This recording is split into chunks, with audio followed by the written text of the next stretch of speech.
CSS এর এই video টিউটোরিয়ালে আপনাদের সবাইকে স্বাগতম জানাচ্ছি। আমি আনিসুল ইসলাম। এই ভিডিও টিউটোরিয়ালে আমি আলোচনা করব রেসপন্সিভ কলাম সম্পর্কে।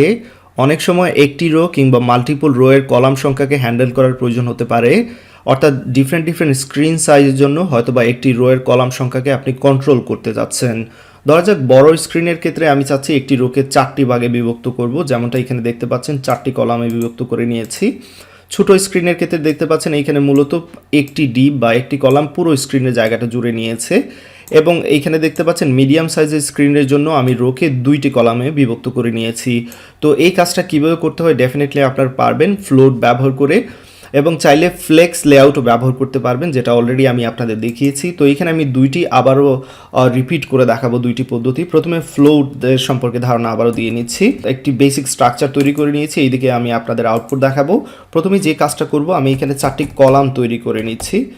তো অবশ্যই কলামগুলো তৈরি করব একটি রো এর মধ্যে। সো সেই জন্য একটি রো নামে একটি ডিপ নিয়ে নিচ্ছি এবং তার মধ্যে কলামকে প্লেসমেন্ট করে দিচ্ছি, এবং এই কলামের মধ্যে যে কাজটা করব একটি হেডিং ট্যাগ নিয়ে নিচ্ছি বেসিক ধারণা দেওয়ার জন্য, সিম্পলিসিটি মেনটেন রাখার জন্য আরেকটি প্যারাগ্রাফ নিয়ে নিচ্ছি। প্যারাগ্রাফের মধ্যে কিছু ডামি টেক্সট দিয়ে দিচ্ছি। ওকে, সো দেখতে পাচ্ছেন এইখানে মূলত আমি একটি কলাম তৈরি করেছি, এরকম আরও 3টি কলাম তৈরি করব। টোটাল চাচ্ছি আমি মোট রোকে 4 ভাগে ভাগ করতে। ওকে, সো এইখানে দেখতে পাচ্ছেন 4টি অবশ্যই তৈরি করা হয়ে গেছে, 4টি কলাম। আমি নামগুলো একটু চেঞ্জ করে দিচ্ছি হেডিংয়ের।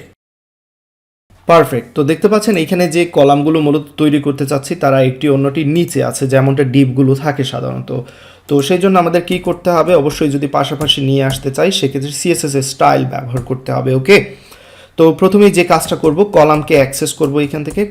প্রত্যেকটা কলাম অবশ্যই ফ্লোট লেফট হবে এবং উইথ কতটুকু সেটা বলে দেবো। এইখানে উইথ দিয়ে দিচ্ছি 25%। ওকে, সো এবার লার্জ স্ক্রিন ক্ষেত্রে যেটা হচ্ছে, এখানে 4টি ভাগে বিভক্ত হয়ে গেছে। প্যাডিং দিয়ে দিচ্ছি, কিছুটা প্যাডিং দেওয়ার ইম্পর্টেন্স আছে এখানে। 10 পিক্সেলের মতো প্যাডিং দিয়ে দিচ্ছি। প্যাডিং দেওয়ার পর মূলত এখানে জায়গা হচ্ছে না, নিচের দিকে চলে আসছে, কারণ টোটাল উইথ কিন্তু বেড়ে গেছে প্যাডিং দেওয়ার সাথে সাথে। তো এটা হ্যান্ডেলিং করার জন্য নিশ্চয়ই আপনাদের মনে আছে আমি সবসময় যেটা বলে থাকি, বক্স সাইজিং প্রপার্টিটা সবার আগে ব্যবহার করে নিতে হবে। এবার দেখতে পাচ্ছেন সব কিছু ঠিকঠাক আছে। ওকে, এবার আমরা চাইবো যে ডিফারেন্ট স্ক্রিন সাইজের ক্ষেত্রে এই কলাম সংখ্যা কী হবে, ডিফারেন্ট হবে। তো সেই জন্য অবশ্যই মিডিয়া স্ক্রিনের সাহায্য নিতে হবে। আমি এখানে আপনাদের দেখাচ্ছি। তো এখানে যেই কাজটা করব, অবশ্যই লজিকটা দিয়ে দেব কোন স্ক্রিন সাইজের জন্য চাচ্ছি। সেক্ষেত্রে আমি কি চাচ্ছি, সেক্ষেত্রে চাচ্ছি যে আমি 2টি কলামে নিয়ে আসবো টোটাল রোটাকে। সেক্ষেত্রে অবশ্যই আমাকে কলামকে অ্যাক্সেস করতে হবে এবং এইখানে ফ্লোট লেফট ডেফিনেটলি ব্যবহার করতে হবে। উইথটা এবার 50% করে দেবো, দ্যাটস ইট। তাহলে কি হবে, টোটাল রোটাকে আমরা কি করে নিচ্ছি, 2 ভাগে বিভক্ত করে নিচ্ছি, দেখতে পাচ্ছেন মিডিয়াম স্ক্রিনের ক্ষেত্রে।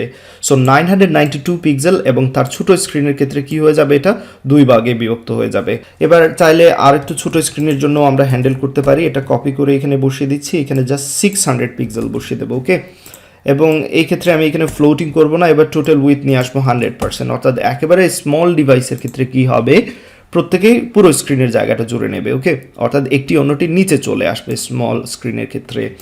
তো তেমনটা এখানে আপনারা দেখতে পাচ্ছেন। ওকে, এবার একই কাজ আমরা চাইলে ফ্লেক্স লেআউটের মাধ্যমে করতে পারি। তো সেই ক্ষেত্রে এখানে যা কিছু আছে আমি সরিয়ে নিচ্ছি। তো এখান থেকে কলামটাও সরিয়ে নিচ্ছি। আমরা যদি এখানে ফ্লেক্স লেআউট ব্যবহার করি সেক্ষেত্রে অবশ্যই যে কন্টেইনারটা রয়েছে, অর্থাৎ সবগুলো কলাম মূলত কার মধ্যে আছে, রো এর মধ্যে। সেক্ষেত্রে রোকে কী করতে হবে, ফ্লেক্স কন্টেইনারে দিতে হবে। তো সেই জন্য আমি এখানে ডিসপ্লে এবং এখানে ফ্লেক্স দিচ্ছি। তারপর আরেকটা প্রপার্টি আছে ফ্লেক্স র্যাপ, নিশ্চয়ই আপনাদের মনে আছে। তো ফ্লেক্স র্যাপ দিয়ে দিচ্ছি। এবার কি হবে, অবশ্যই 4টি ভাগে বিভক্ত হবে। তারপর কি হবে, এইখানে আমি এইগুলো সরিয়ে নিচ্ছি, এতে করে আরও বুঝতে সুবিধা হবে আপনাদের। তো মূলত যতটুকু জায়গা পাবে সে ততটুকু জায়গা নেবে ফ্লেক্স র্যাপের ক্ষেত্রে। বাট এইখানে আরেকটা কাজ বাকি রয়েছে, সেটা হচ্ছে আমাদের কলামগুলোকে বলে দিতে হবে যে কোন কলাম কতটুকু জায়গা নেবে এই ফ্লেক্স প্রপার্টিতে। তো ফ্লেক্স আমি বলে দিচ্ছি প্রত্যেকে 25% জায়গা নেবে। ওকে, এবার দেখতে পাচ্ছেন মূলত প্রত্যেকে 25% জায়গা নিয়েছে। তারপর যে কাজটা করব, কিছুটা প্যাডিং দিয়ে দেবো, আগের মতোই 10 পিক্সেলের মতো প্যাডিং দিয়ে দিচ্ছি। That's it, perfect.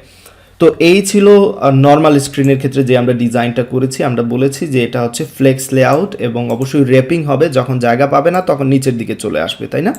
এবং মূলত কলামগুলো কত পার্সেন্ট জায়গা নেবে বলেছি, 25%, দ্যাটস ইট। এবার আমি স্মল ডিভাইস বা অন্যান্য ডিভাইসের ক্ষেত্রে একে হ্যান্ডেল করতে পারি, সেজন্য অবশ্যই আবারও মিডিয়া স্ক্রিন নিয়ে নিচ্ছি, মিডিয়া স্ক্রিন, এবং এইখানে বলে দিচ্ছি অ্যান্ড দিয়ে ম্যাক্সিমাম উইথ যখন 992 পিক্সেল হবে তখন কি ডিজাইন চাচ্ছি সেটা আমি এখানে বলে দেব। তো 992 পিক্সেলের ক্ষেত্রে আমি চাচ্ছি যে কি হবে 50% করে জায়গা নেবে, সেক্ষেত্রে এইখান থেকে কলামকে জাস্ট কপি করে আমি এখানে বসিয়ে দিচ্ছি, এখানে 50% দিয়ে দিচ্ছি। ওকে, প্যাডিং দেওয়ার দরকার নেই কারণ অলরেডি প্যাডিং নিয়ে নেবে। সো 50% দিয়ে দিলাম, দেখতে পাচ্ছেন এখানে পারফেক্টলি দেখাচ্ছে। তারপর স্মল স্ক্রিনের ক্ষেত্রে আবারও আমি এখানে যে কাজটা করতে পারি, এখান থেকে এটা কপি করে নিচের দিকে বসিয়ে দিচ্ছি। একেবারে স্মল স্ক্রিনের ক্ষেত্রে ধরা যাক 600 পিক্সেলের বা তার নিচের স্ক্রিনের ক্ষেত্রে কি হবে, আমরা চাচ্ছি যে মূলত ডিরেকশন চেঞ্জ করে দেব, যেই রোয়ে আছে, রোয়ের মধ্যে আছে তার ডিরেকশনটা চেঞ্জ করে দেব। আমরা এবার ডিরেকশন করে দেব কি কলাম। বাই ডিফল্ট ফ্লেক্স লেআউটটা কিন্তু থাকে কি রো ওয়াইজ থাকে ডিরেকশনটা, বাট এবার আমরা বলে দিয়েছি কলাম। সো এবার যখন ছোট স্ক্রিন হবে দেখতে পাচ্ছেন একটি অন্যটির নিচে চলে আসবে। তো আশা করি কিভাবে ফ্লেক্স লেআউটের মাধ্যমে রেসপন্সিভ কলাম তৈরি করতে সেটা আপনারা শিখে নিয়েছেন এই ভিডিও থেকে।